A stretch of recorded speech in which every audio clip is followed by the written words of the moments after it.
নমস্কার। জয় গুরুদেব, গুরুবন্দলী, জয় গুরুদেব। নমস্কার। আজকে বিষয়টা হলো যেসব মেয়েদের বিয়েতে বাধা পড়ছে।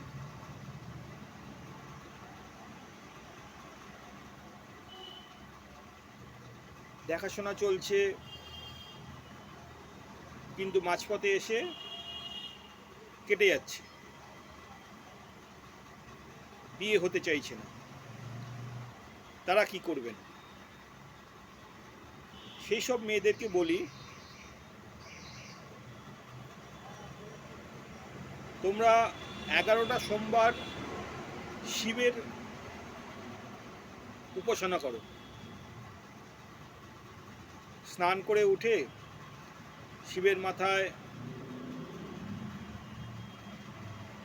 দুধ, গঙ্গা জল, কর্পূর, সিদ্ধি, ঘি, মধু দিয়ে শিবকে স্নান করাও। আর একটা বীজওয়ালা ফল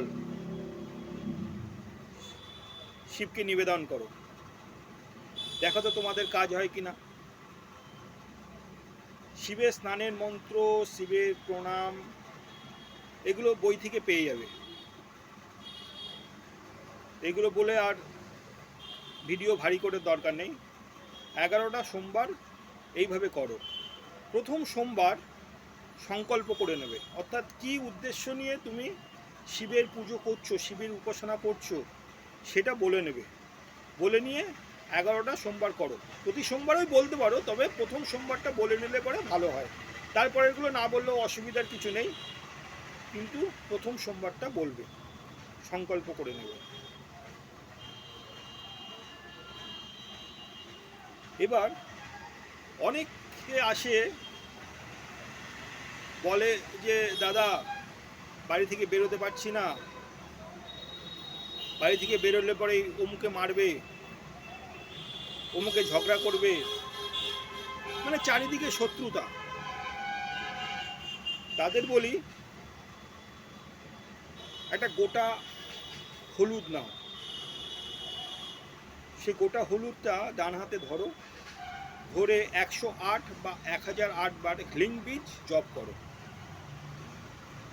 জপ হয়ে গেল, প্রথমে সংকল্প করে নেবে যে এই কারণে আমি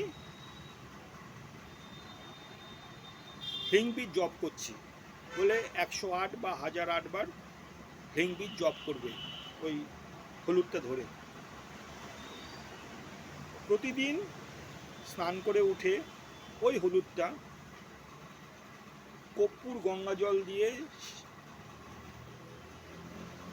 চন্দন বাটার পিড়িতে ঘষবে, ঘষে কালি করবে, হলুদ কালি করবে, করে সেই কালিটা কপালে লাগাবে। বাইরে বেরিয়ে দেখো তো কেউ শত্রুতা করে কিনা, কেউ মারপিট করে কিনা। আজকে এই পর্যন্ত। নমস্কার।